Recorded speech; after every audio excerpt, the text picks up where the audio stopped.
आज बोलो कि आप कल वाला सत्संग रिपीट करो, तो पोएम तो बच्चे रिपीट कर देते हैं, लेकिन हम नहीं रिपीट कर सकते। शायद टेप रिकॉर्डर रिपीट कर लेगा, पर हम वैसे का वैसा ज्यों का त्यों रिपीट नहीं कर सकते। तो इसका अर्थ ये है कि हम बोलने वाले भी नहीं है। उस टाइम जो बात होती है वो निराकार से होती है, और जितनी भी बातें चलती है मोस्टली सबको जवाब मिल जाते हैं यदि कोई ध्यान से सुने। आजकल बच्चों को क्लास में, एग्जाम्स में बुक भी दे दी जाती है, क्वेश्चंस भी दे दिए जाते हैं। खाली इस बुक से ढूंढ के आंसर तुम कॉपी पर लिखो, तो सारे आंसर बुक में होते हैं। जिसने अगर बुक ध्यान से पढ़ी होगी वो फटाफट आंसर निकाल देगा। तो जिसने भी रोज का सत्संग केवल ध्यान पूर्वक सुना हो, मन मनाभाव होके, तो हमको मालूम है उसमें से तुमको अपने जीवन के सब जवाब मिल जाएंगे। हर दिन का सत्संग ऐसा होता है। हमको अपने लिए भी लगता है कि सब हमारे लिए निकला, अपने लिए ही निकला। इसी से ही हम लोग भी आगे बढ़ते हैं। आज ये जो सत्संग रोज का है, इससे अपनी भी उन्नति है।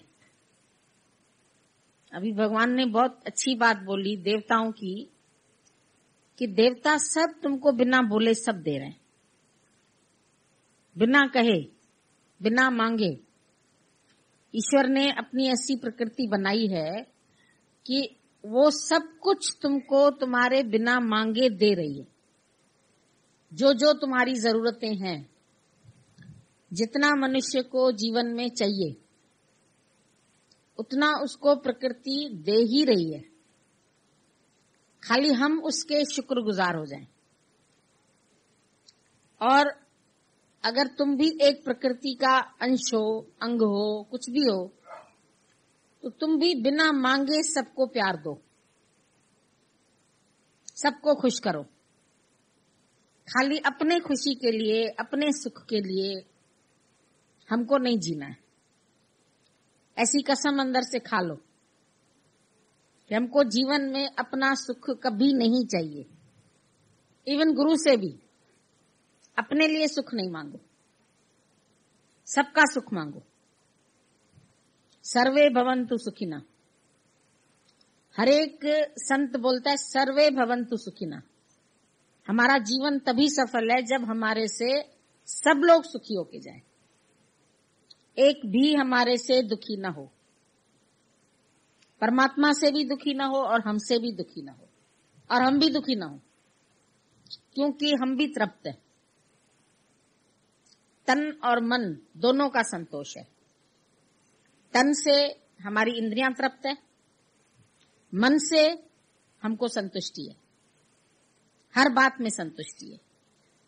ये अपना पेपर तुम जांच लो खुद कि तुमको अपने जीवन में हर पहलू से संतुष्टि है या अभी कुछ तुमको चाहिए।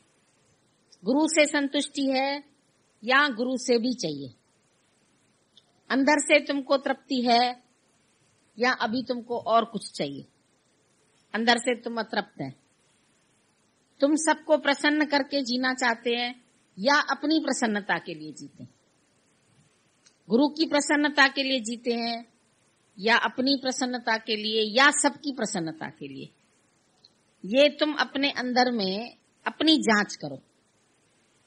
कोई भी काम करते हो, कुछ भी खाते हो, कुछ भी किसी को देते हो, किसी से लेते हो, सेवा भी इवन अगर गुरु लेता है ना, तो तुम्हारी प्रसन्नता के लिए, उसको नहीं चाहिए। अगर कोई चीज तुम्हारी स्वीकार करता है तो तुम्हारी प्रसन्नता के लिए। अगर मैं लौटा दूंगा तो ये सोचेगा मेरा प्यार लौटा दिया, इसलिए उसको रखना पड़ता है। बाकी उसको तुम्हारे से कुछ भी चाहिए नहीं। वो जब अपनी माया को मिथ्या करके बैठता है तभी तुम भी अपनी माया को मिथ्या समझ के बैठ सकते। आज हम ये बात गुरु से सीखे कि गुरु ने कैसे अपना सारा जगत मिथ्या कर दिया। होते हुए सब सुख, उसने सब सुख को तिलांजलि दे दी। वो भी मोह ममता अपने घर वालों से कर सकते थे, लेकिन बोला नहीं, उसकी खाली उसका मोह जो था गुरु से था, उसका मोह और किसी से नहीं था। 5 साल श्याम भगवान की चिट्ठी भी नहीं आई। उधर लड़ाई लगी, पता नहीं था कि वो है भी या नहीं है। तो इनका चेहरा सब रीड करते थे कि खाली 3 महीना साथ रह के चला गया। तो आजकल की लड़कियां कितनी परेशान हो जाती, कहेंगी बुलाओ, फोन पे बातें करेंगी, सब बात। वहां तो कोई कनेक्शन ही नहीं था, तब फोन का भी नहीं था इतना, चिट्ठी का था। अब तो चिट्ठी आती ही नहीं थी, लड़ाई लगी तो वहां से चिट्ठियां नहीं आती थी। तो यदि मोह होता तो उसकी क्या हालत होती। लेकिन जब नहीं मोह था तो प्रसन्न थे, आराम से सत्संग करते थे, दोनों टाइम सत्संग, घर में घर वालों की सेवा, घर वालों का काम, फिर गुरु के पास चले गए, आधा टाइम उधर निकल जाता था, पता ही नहीं चला कुछ।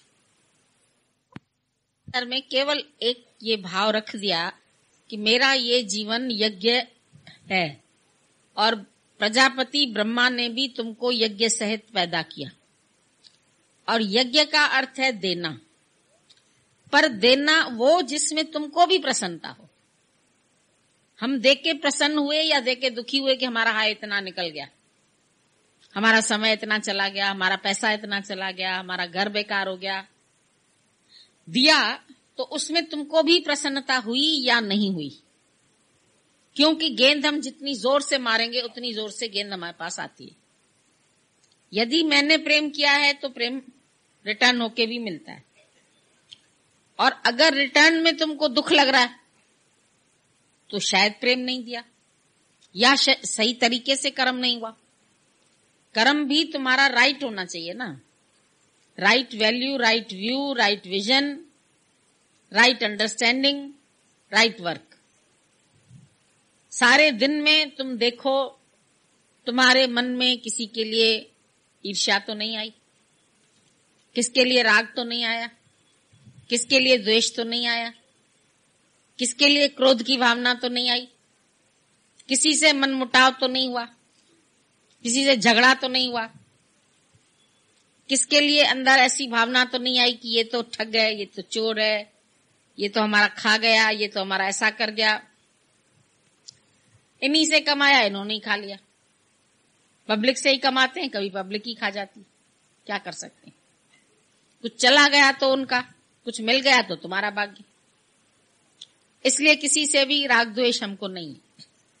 कोई खा भी जाता है फिर हमारे सामने आता है, हम उसको भगवान के भाव से देखते। बहुत होता है ऐसा, कई बार होता है।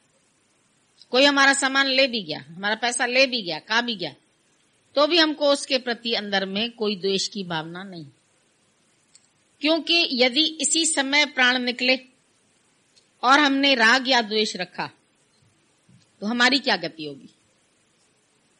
हम ये सोच के चलें सारा समय कि यदि किसी के प्रति हमारे अंदर में दुर्भावना है, कोई गलत विचार है, कोई ईर्ष्या का भाव है, क्योंकि ईर्ष्या का भाव बहुत देर से जाता है, कोने में पड़ी रहती है।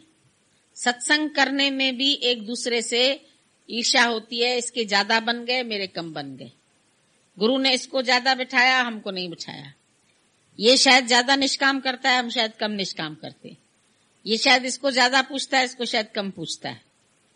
वहां भी मनमुटाव आ सकता है, जबकि एक ही भाव गुरु का है हमेशा।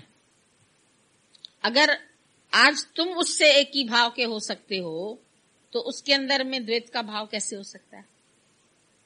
मन तू ज्योत स्वरूप है, अपना मूल पछाण, हर जी तेरे नाल है, और गुरुमति रंगमा। गुरु की मति तुम लो, मति माना उसकी समझ। ज्ञान क्या है? गुरु की मति। गुरुमति रंगमाण, गुरु के मति में अपने को रंग डालो। गुरु से तुम्हारा इतना अटूट प्यार हो जाए कि कभी मन भी संशय न ला सके, कोई तुमको गुरु से दूर नहीं कर सके, कोई तुम्हारे को ऐसे बुरे ख्याल ना आ जाए कि मन तुमको बिठा दे। कभी ऐसा भी करता है, कभी कहेगा अरे हटो, दूर रहो, ज्यादा अच्छा है, क्या करना है, पास जाएंगे तो गुरु के मन में ये है, उसके मन में ये है। तो हम लोग क्या सोचते हैं कि जैसे हम सबके मन को सही तरह से पढ़ लेते हैं, किसके मन में क्या, किसके मन में क्या, किसके मन में क्या है। तुम अनुमान ज्ञान ही तो लगाते हो, तो क्या अनुमान सही होता है हमेशा? समझो तुमने अनुमान लगाया ये टेप जो होगा 5,000 का होगा, नहीं है 5 का, कम का है। अनुमान लगाया 1,000 का होगा, हम कहते उतना भी नहीं है, उससे भी ज्यादा का है। तो तुम्हारा अनुमान क्या हमेशा सच होता है? क्या तुम्हारे को पहचान है हर चीज की? आज हम तुम्हारे आगे एडी की अंगूठी रखते हैं, डायमंड की रखते हैं, शायद एडी ज्यादा चमकता है,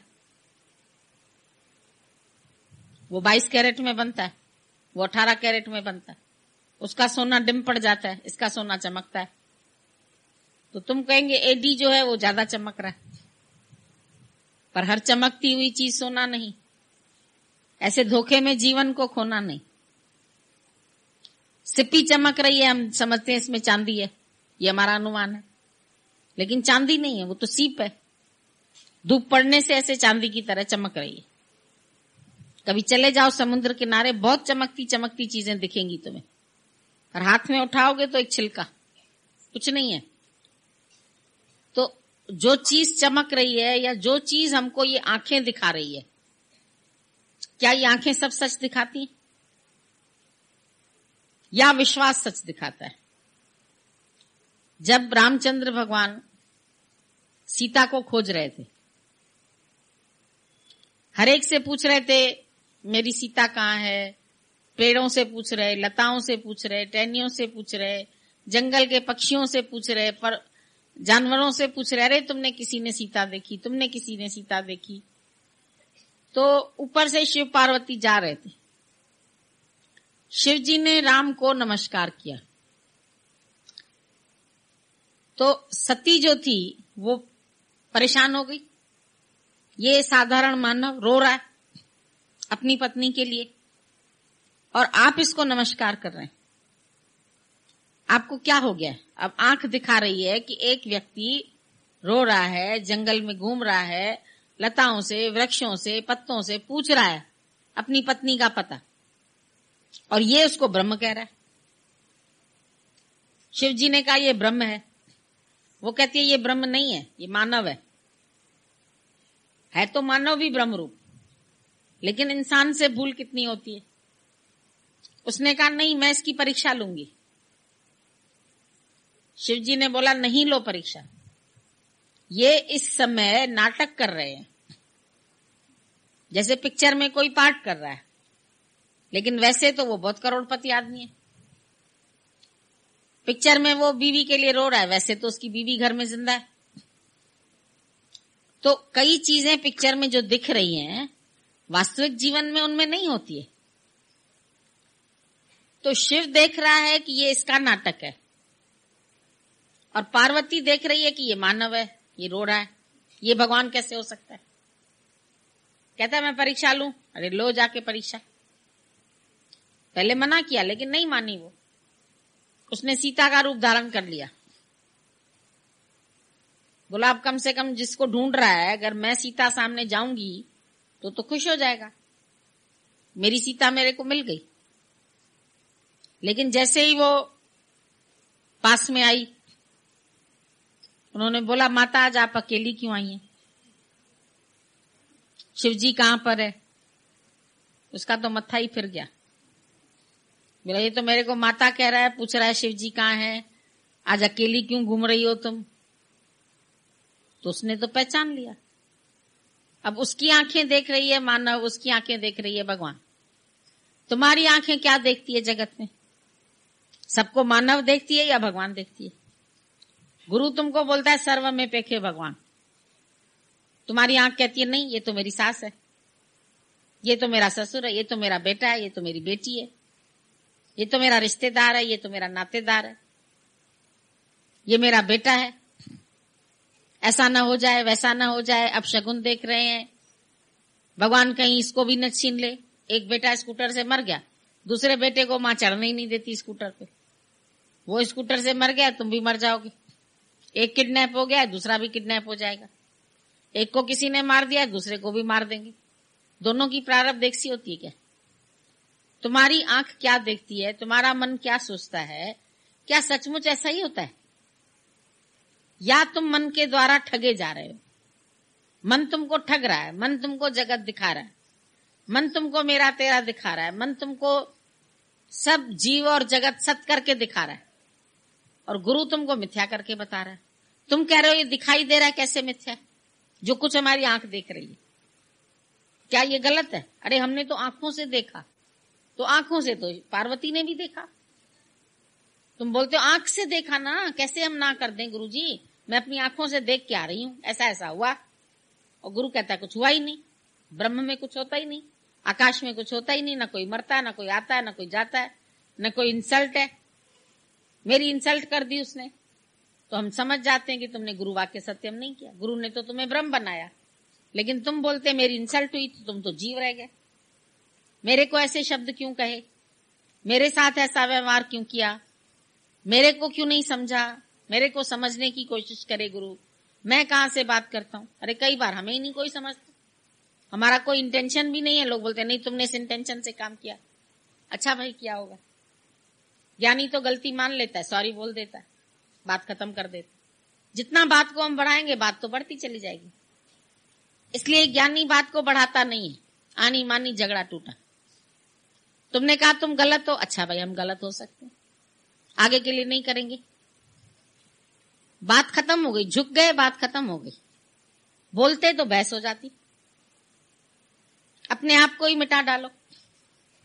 जब गुरु ने कहा चरण धूल तेरे जन की होवा, तो सबके चरणों की धूली बन जाओ ना।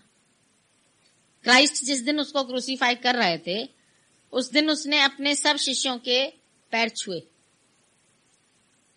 भाई आप हमारे क्यों पैर छू रहे हैं, आप क्यों हमारे आगे झुक रहे हैं?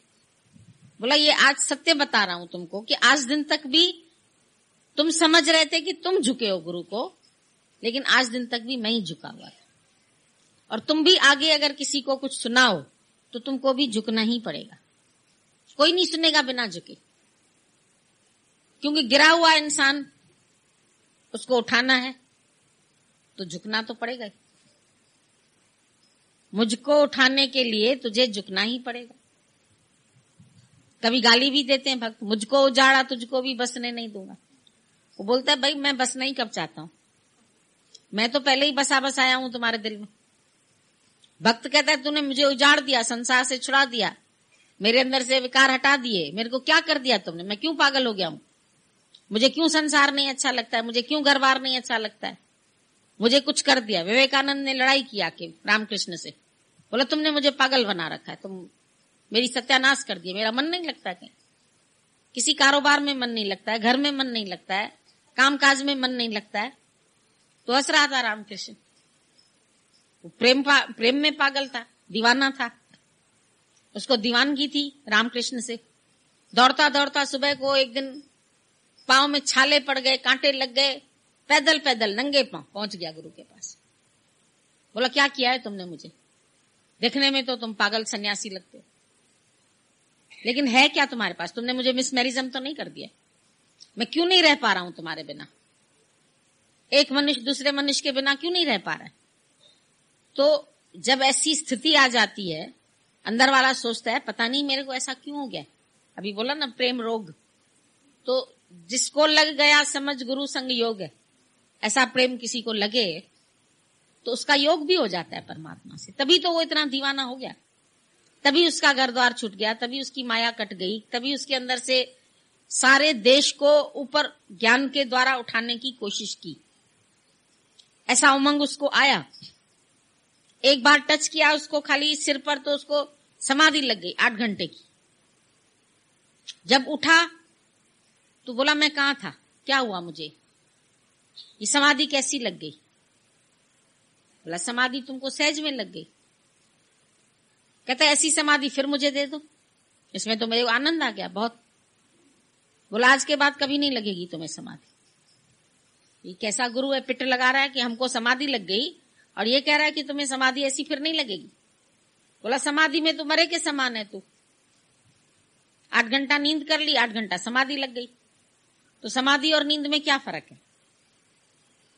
तुम नींद करते रहोगे तो दुनिया का उद्धार कैसे करोगे?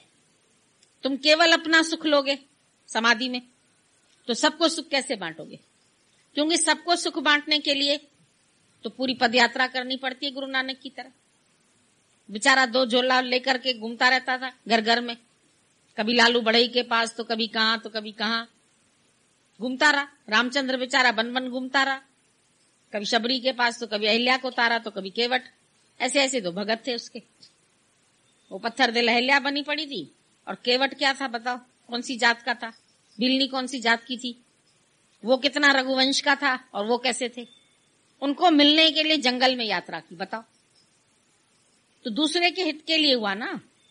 किसी क्या चला गया राक्षस मारने, किसी क्या कैसे, सारा जीवन उनका अगर तुम देखो तो निष्कामी है। कृष्ण का जीवन देखो तो निष्कामी है। गोपियों को ज्ञान सुनाया तो क्या लकड़ी की मुरली लेके थोड़ी सुनाया, प्रेम की मुरली से। ये प्रेम जी मुरली छापई बोले, प्रेम प्रेम प्रेम। थी तो लकड़ी की, थी तो बांस की, लेकिन गोपियों का प्यार था। गोपियां दौड़ के वहां तक पहुंच जाती थी। तो प्रेम ही सिखाता है ना। ग्वाल बालों को, कंस को मारा तो भी एक देश के हित के लिए, अपने मथुरा का जो उसका राज था वो लेके बैठा हुआ था। अपने बाप को भी जेल में डाला था अधर्म का नाश करने के लिए। तो तत्पर रहा ना। ज्ञानी को तो तत्पर रहना पड़ता है। अगर तुमको अंदर में संकल्प आता है कि मेरा ये जीवन भगवान तेरे लेखे, तो तुम्हारे जीवन में तत्परता होनी चाहिए, सुस्ती नहीं होनी चाहिए, आलस नहीं होना चाहिए। बोला कौन सा ब्रह्म ज्ञानी ऐसा है जो खाली मैं मेरे के लिए जिया? देखो जाके सारी हिस्ट्री पलट के देखो, कौन जिया मैं मेरे के लिए? रामचंद्र जिया, कृष्ण जिया, गुरु नानक जिया, कौन जिया? जिसने भी ये कार्य का बीड़ा उठाया वो कहां अपना घर बार कर पाया? विवेकानंद ने क्या किया? घर बसाया, शादी किया। स्वामी रामतीर्थ ने क्या किया? उसने घर बसाया। उसका तो बसा बसाया घर ही बेचारे का उजड़ गया। निष्काम के लिए उसको इतनी धुन लगी, भगवान के लिए इतनी धुन लगी, नौकरी धोकरी उसकी सब छूट गई। दीवाना बन परवाना बन। भजन में तो बहुत अच्छा लगता है, ताली भी गाते हैं, बजाते हैं, नाचते भी हैं, लेकिन ऐसी दीवानगी हो ना जो तुम्हारे से दुनिया बिसर जाए।